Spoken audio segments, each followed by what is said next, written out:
Bira ka ba? Bigay ng asawa ko to. Regalo sa akin ng asawa ko to. Diyan na nga kayo. Teka nga, Jerry. Kapag nalaman namin na nagsisinungaling ka at tinatago mo si Carlos, ipapakulong kita. Kaya mabuti pa, ngayon pa lang, umamin ka na. Look, RJ.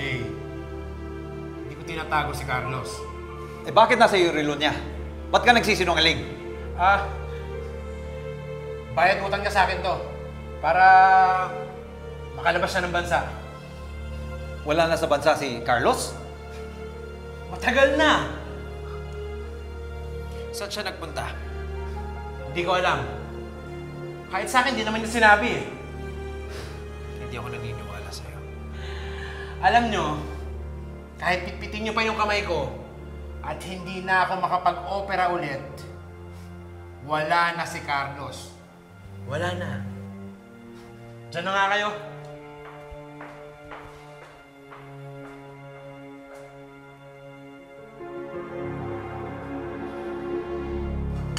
Kung hindi si Carlos at hindi rin si Moira, eh sino yung gustong manakit sa anak natin?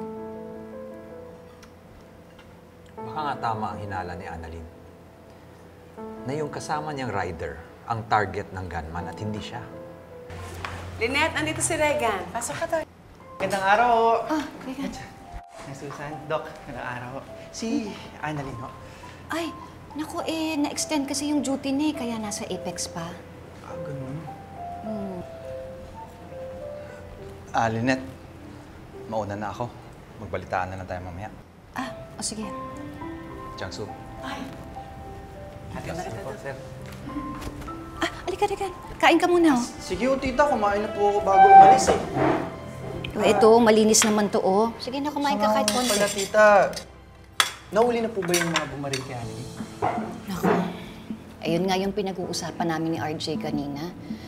Eh hanggang ngayon, wala pa rin kaming balita eh. Hindi kaya si Ma'am Moira? Alam mo, siyempre naisip na rin namin yan.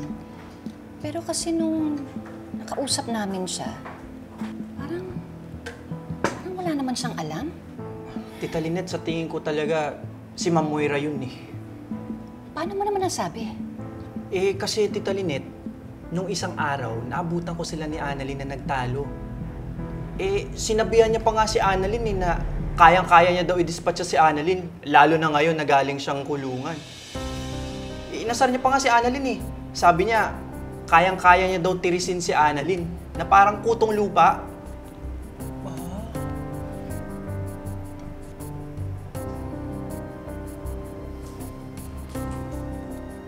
Lynette, kilalang kilala ko yung mga tingin mo na yan, ha? Anong pinabalak mo?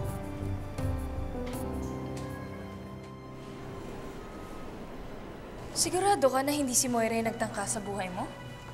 Oo, Justine, sigurado ako. Eh, sino? Basta, hindi ako yung target nila. Eh di ibig sabihin yung rider na nakasama mo, di ba? Actually, nakausap ko nga si Elias. Inamin niya sa akin na siya nga talaga yung target. Pero hindi ko naman pwede ipagkalat yun. I see. Well, I'm glad you're safe. Basta mag-iingat ka parate, ha? Hindi kung saan-saan ka pumupunta. Bala ka, pag nawala ka, mawawalan na ako ng pinsan. May care ka talaga sa akin, eh. Oo naman, no? Siyempre, pinsan kita eh. Hindi lang na ano yung, uy! Pero pinsan kita. Paano nga kaya nangyari yun, no? Di ba? Uy, grabe ka sa akin. Ay! Sorry. Ano ba? Ay, Doc, sorry. Nag-iingat eh. Hayaan mo na yun. Thank you. Thanks, Annalyn. Anyway, I have to go na. May habulin pa akong meeting. Sige, ingat ka, ha? Salamat. Mag-iingat ka, ha? Ikaw yung mag-ingat. Sige na. Bye! Bye-bye!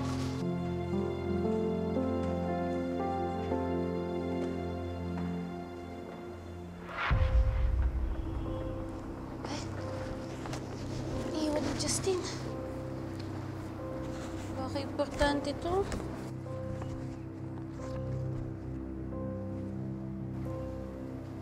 financial report ng medical mission sa City Jail.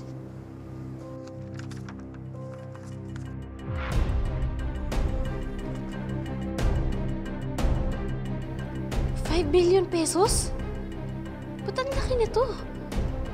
Di ba wala pang 1,000,000 yung budget nito?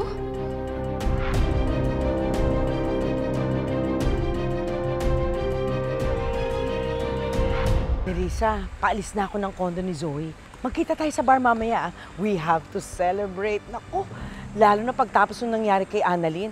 Well, hindi nga siya namatay, but that is still a win for me. I'm sure na ihina sa takot niyang si Robert at Lynette pagkatapos nung nangyari sa anak nila.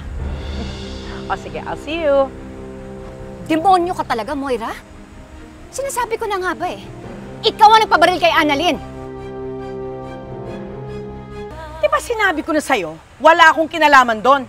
May witness na nagsabi sa amin. Pinagbantaan mo pa yung anak ko. Tapos ito yung nangyari kay Annalyn. Anong gusto mo? Maniwala ako sa mga kasinungalingan mo, ha? Look, Lynette, I'm really sorry that your daughter almost died. But like I said, I had nothing to do with it. Because if I did, matagal yun ang pinaglalamayan ng anak mo. Well, I have to go. Excuse me. I have a party to attend to. Ikaw ang umalis sa mundong to. Matagal ka nang iniintay ng mga kapwa mo sa impyerno. Ano? Nagulat ka, no? Alam mo, kayang-kaya ko to gawin buong araw. Yaka! Alam mo, naaawa ako sa'yo. Kasi nakulong ka ng atahan, pagkatapos nun, hiniwalayan ka pa ng asawa mo. You win! Sige! Lumapit ka! Gusto mo ihampas ko to sa pagmumukha mo? Nang sa ganun, magkabutas-butas na yung pagmumukha mo! Hindi mo kayang gawin yan! Talaga? Hindi ko kaya? Pwes, eto para sa'yo!